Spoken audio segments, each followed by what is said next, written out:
बोलो राजा रामचंद्र की जय। मित्रों, आप सभी का मेरे YouTube चैनल संस्कृति विसुधा में हृदय अभिनंदन है। मित्रों, सुन रहे हैं हम वानरों द्वारा माँ जानकी का पता लगाने का वृत्तांत। बहुत दूर दूर जाकर देखा है, लेकिन कहीं माँ जानकी का पता नहीं लग रहा है। सिंधु के समीप आ गए हैं, अब कहाँ जाएं, किधर जाएं, कैसे जाएं, ये कुछ समझ नहीं आ रहा है।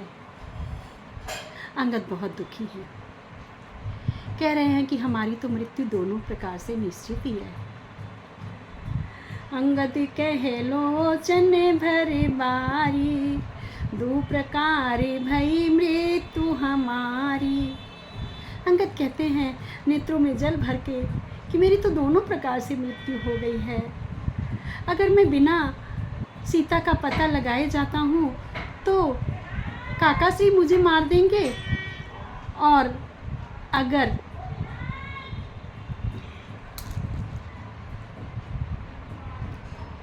नहीं गए तो भी हम मर जाएंगे। इस प्रकार से दोनों लोग हमें मार देते। अंगद कहते पिताजी के मरने के समय ही काका श्री मुझे मार देते, लेकिन श्री रामचंद्र जी ने मुझे बचा लिया। पिता बधे पर मारत मोही, राखा राम निहोरी न होई।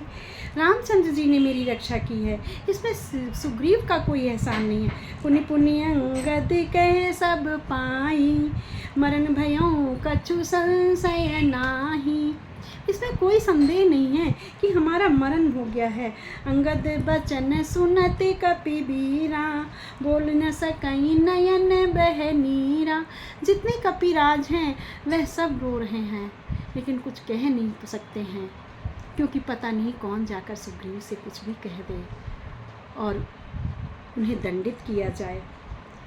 तब सभी लोग ऐसा कहने लगे, हम सीता की सुध लीने बिना, नहीं जई हैं युवराज प्रवीणा।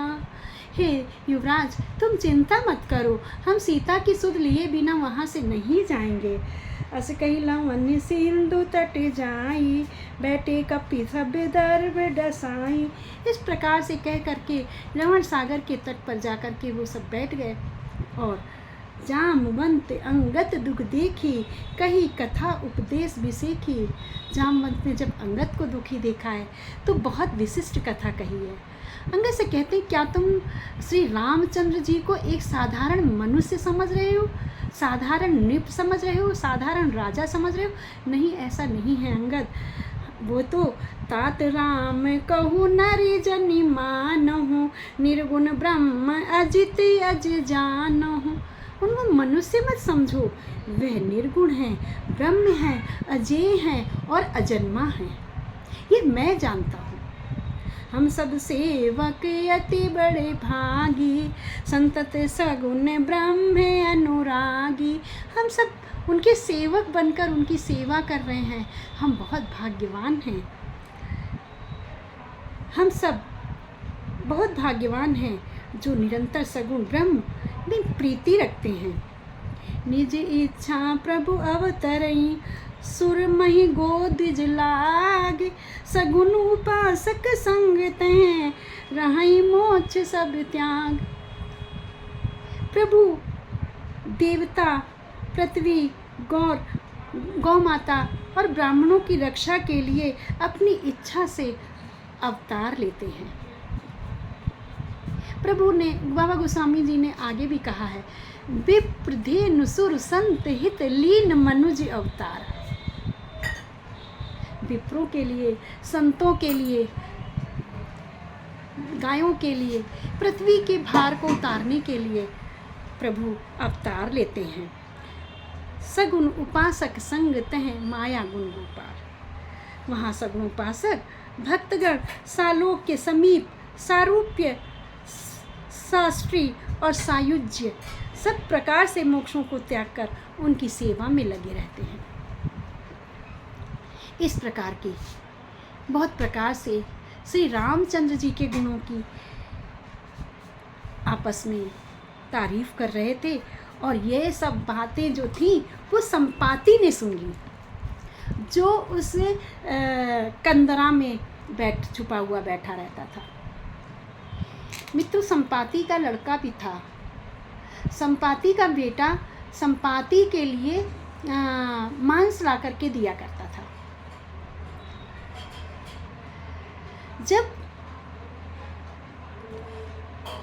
रावण वहां से सीता को लिए जा रहा था तो संपाति के बेटे ने उस पर आक्रमण किया, लेकिन रावण विशालकाय था, वह उसको पराजित नहीं कर सका और बिना मांस लिए वहां से आ गया।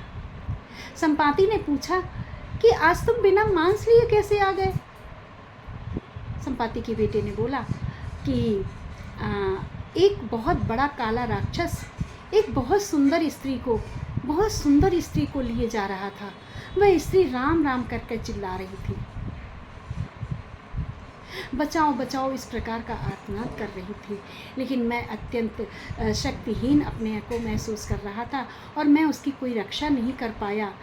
उसके विलाप से मैं व्यथित हो गया और मैं मांस नहीं लेकर आ पाया।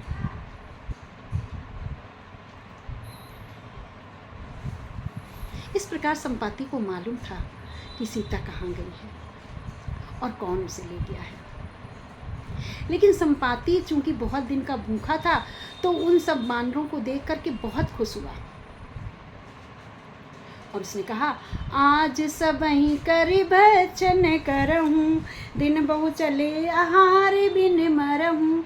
आज मैं सभी का भक्षण करूँगा, बहुत सारे दिन बीत गए हैं, मैं बिना आहार के रह रहा हूँ।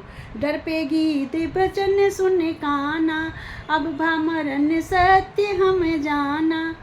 गीत के बचनों को सुन करके सभी डर गए, कहने लगे अब तो मेरी मृत्यु निश्चित है, अब यह सत्य है कि हम सब मर जाएंगे। कपि सब उठे गीत कहाँ देखी, जामवंत मन सोचे बिसेखी। सारे कपि उठकर खड़े हुए, लेकिन जामवंत कुछ सोचकर उठकर खड़े हुए। कहे अंगद विचार मन माही, धन्य जटायु समय को नाही। अंगद ने एक बचने की युक्ति सोची और उन्होंने कहा, अरे तुम गिद्धराज होकर के तुम लोगों का भक्षण करते हो। गिद्धराज जटायु कितना अधिक दयालु था कि उसने एक स्त्री की जान बचाने के लिए अपने प्राणों की आहुति दे दी। गिद्धराज जटायु, ये तो मेरा भाई है, इसके विषय में ये लोग कैसे जानते हैं?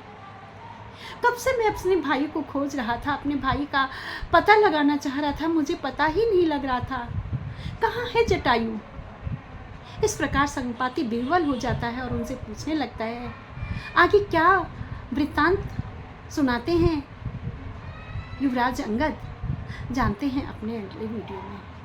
मित्रों, बने रहिएगा मेरे साथ और सुनते रहिएगा रामचंद्र जी के गुणों की चर्चा। बोलो राजा रामचंद्र की जय। अत्यंत बुद्धिमान युवराज अंगद की जय।